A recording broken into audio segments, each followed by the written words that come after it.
Hey everyone, welcome back to the channel. Today we are going to be going over A Court of Frost and Starlight and A Court of Silver Flames. So one's a novella, so I figured I'll just do both. It was really short and I knocked them both out. Before we get into it, I would like to thank everybody for liking, commenting, and subscribing. If you're enjoying the content, please continue to do so. And if you're new here, welcome. I hope that you enjoy this and that I do these books justice. And man, I am loving the channel so far and the community. It's slowly building, and hopefully we can continue to do so. All right, A Court of Frost and Starlight. This little novella was really good. I gave it 4 stars. Uh, I happened to read this at just the right time. So it's snowing here. It was really cold. And that's kind of the vibe of this whole book. So it is after the big war. And it seems like everybody's going through their own things, trying to deal with what has happened and kind of on the up. You have Elaine, who is starting to bake again and is getting some, tensions with Az, which is kind of a cool thing going on there. You have Nesta, who is probably going through it the worst. She is being promiscuous and staying in the bars and the slums and being mean to everybody and kind of staying distance, which everybody deals with PTSD and trauma a little bit differently. I think that's interesting to see how they all dealt with it different. She's kind of going the downward spiral. Elaine is kind of just sticking to herself, baking and gardening and stuff like that. And then Feyre starts getting into painting again. So she is getting into things she loves to do and really getting into her artistic side again and repainting some of the imagery she's seen and the things she's done. And that's helping her to cope with it. So I thought that was really cool.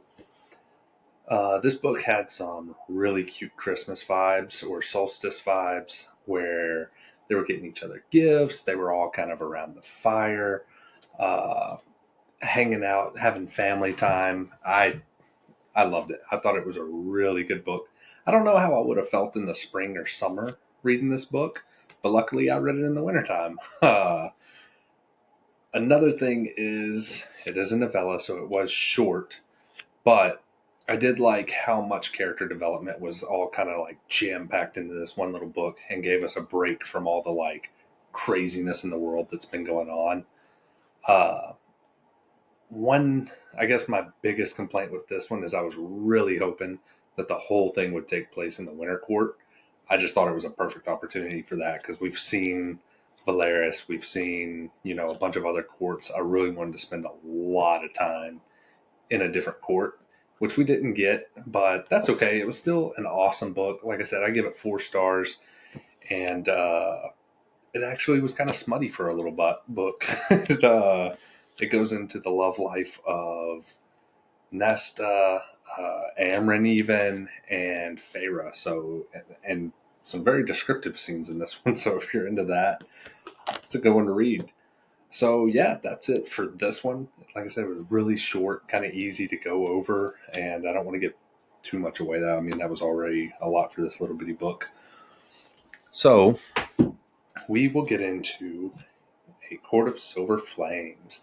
Uh, this is probably my favorite book in the whole series. I gave it 5 stars.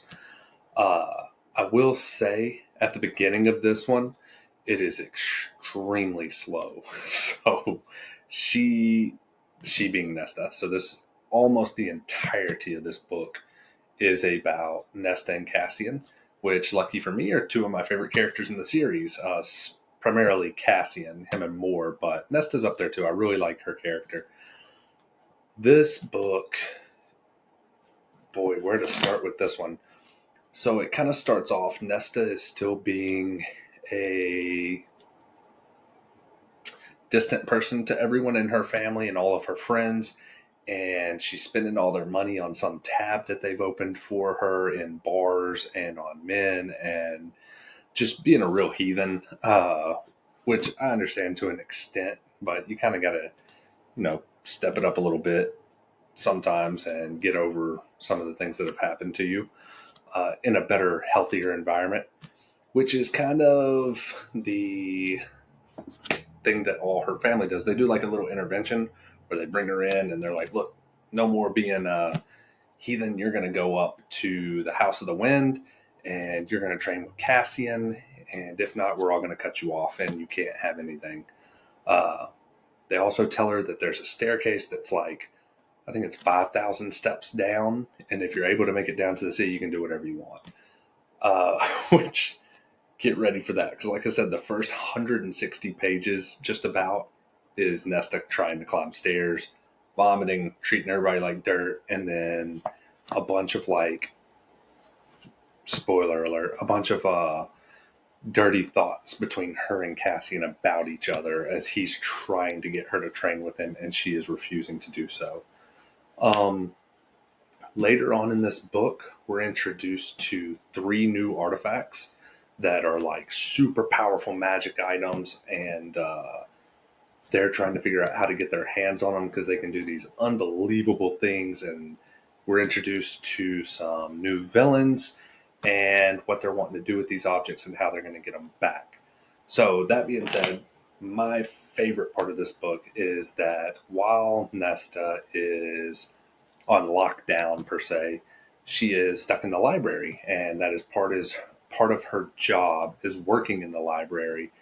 And I had thought back in the first books that it was super cool. They had this place where all the alleged evil elves in the whole territory or Fae live, and he's got this like he being Reese has this sanctuary for women who have been abused, mistreated, and have really had rough lives.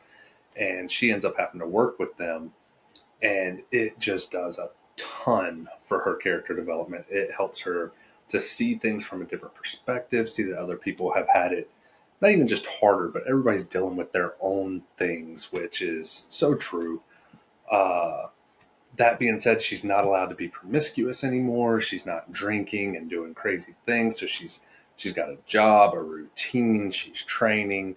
She's making new friends, and that is what I loved about this part. So they have a bunch of like cute little girl hangouts where they like read books and have tea parties and gossip, and I just thought it was super super cute. Uh, as it goes on, we find out more about Nesta and her powers and how powerful she really is. It goes into how she kind of obtained these powers from the cauldron and some of the full capabilities that we didn't know about them that are just super, super cool and interesting. Uh, I guess some negatives for this book would be I hate how much they left out as far as other characters. So more kind of gets sent off, and we don't really hear from her the whole book. And then Az and Elaine, they're like sexual tension that was like brought up in previous books kind of stalls out. We don't hear anything about that or kind of which way they're going to go. And then Reese and Feyre have their own problems in this one that I don't want to go into because I think that would be way too big of a spoiler for y'all. You should just read it. Theirs does get very intense though. You'll get I got all teary eyed and upset there towards the end because it does get a little bit hit you in the feels. But like I said, I don't want to go too much into that. Man, great way to tie up the series. I did hear that Sarah J. Mass has another book coming out, which I think is awesome because it couldn't have ended on this. And I was kind of confused at the order of these books and kind of the way she did it. And I had read somewhere that the first three were supposed to be a trilogy, and it made these books make a lot more sense why she chose to do some of the things she did. And I am hoping that the next book ties up some of the loose ends that I'm really curious about. Uh, yeah, that is pretty much it for this book. Like I said, I gave it 5 stars. You get to see Nesta become a new person essentially, and she is a super badass. You get to learn more about Cassian's background and kind of what he wants in his future, and Reese and Feyre. have a lot of cool stuff going on in their life that they're kind of working through. Phenomenal book, and I really enjoyed reading it, and I hope that you do too. Spoiler alert. I am about to delve into the bigger spoilers in this that are some of my favorite parts. Uh, I had debated leaving them out, but I'll go over them. And like I said, I'll just give you a warning so you can get out of the video before I go over it if you don't want to hear about it. So, also in this book, we are introduced to Lanthus, who is like one of the death gods and this super powerful creature that's locked away in the giant prison under the mountain. Uh, Nesta and Cassian have to travel into the prison to find an object that she saw in a vision. And when she goes in and meddles around with this artifact, which is a harp that can like unlock any door in the world and unlock it's crazy. She ends up releasing one of the prisoners who is like the most dangerous person that Cassian has ever put away. And this part of the book was so awesome. I loved it. He kind of figures out or is guessing who Nesta is and why she has this powerful sword and how she's in there and let him out. And he gives her kind of a quick vision of like what they could be as like a god and goddess together. And she has to kind of fight that internal battle and figure out a way out of here. And the whole scene is epic. Uh, that being said, the magical sword she is carrying is also another huge thing that I thought was super cool. So apparently, a part of Nesta having these like powers she took from the cauldron allows her to imprint them or embed them into objects, kind of like a artificer or an enchanter. And she ends up enchanting a few weapons and even a whole house. And it is just super cool that she's bringing like ancient weapons or new weapons in that are as powerful as ancient ones that haven't ever been seen before. And I just love that about this book, and that Nesta's the one that got to kind of introduce them and kind of redeem herself and her character. And it was just super cool. At one point, too, Nesta also gets another one of the items in this book, and it allows her to control the dead armies. And that just brings a lot of awesome stuff into play, too, that I thought was just super, super cool. And being able to see her struggle with whether or not she should take these powers and use them or bury them away and kind of like what paths she'll take, I thought was very interesting. Uh, Not the paths I thought she would take. And then also something else that was super cool that was brought up in this book is the Valkyrie, who are an older ancient race that are like the Illyrians, but an all-female army of like just badasses. So obviously, Moore knows about them, and Nesta learns about them. Her and all her new friends, and they start learning all these different mental techniques and training with Az and Cassian and building like a little female army that I thought was super cool. Awesome, awesome perspective. And they end up getting tossed into the Illyrian rituals, which is kind of how you become an Illyrian warrior is you have to make it to the top of this mountain, and it's like a 2 week trek, and they're stuck in there with all these other Illyrian males who end up like kidnapping them, throw them in there, and not just that, bringing weapons which aren't allowed. So it just brings all kinds of drama and crazy scenes of like enduring weather and creatures and other Illyrians and all these awesome fight scenes and just getting to see some, powerful women just be badasses in these books, which I thought was super, super cool. And another reason I gave it 5 stars. Like I said, the first half of this book is kind of slow, but I thought that it was worth it. Maybe not necessary, but worth it. If you're going to read, the first 100 pages and give up, I would say to kind of, push through it. The second half of the book is amazing. In this book, there is tons of spice and smut, fairy smut. If that's what you're into, Sarah J. Maas got very kinky and in depth in this one. Uh, Very detailed and descriptive, and I loved it. I mean, that's probably one of the main reasons I read these books is I very much enjoy those parts of them. And this one I think was the best as far as spice goes. It was very, very fun to read, and yeah, I enjoyed it. And if that's what you're into, you'll enjoy it too. If not, I am warning you, it is very, very smutty, and Sarah J. Maas was not holding back with this book. So I just wanted to throw that in there too. That completes this series.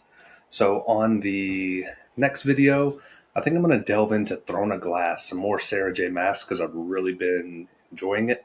And I'm going to read the novella first. I think it's The Assassin's Blade. I'll do a review on it and then hopefully bang out this whole series and start getting into some of these onesies and twosies I've been dying to read. Uh, Again, thank y'all so much for watching my videos. I hope that you're enjoying them. If there's anything I could do better, please feel free to drop comments down below because I would love to get better at it. I am already working on the editing and adding music and stuff like that and kind of self teaching. Uh, so if you have any pointers for that, I would love to hear them. And I hope that y'all have a great week. And I'm super excited about the next series I'm going to be reading and for the next books to come out. Y'all have a great day.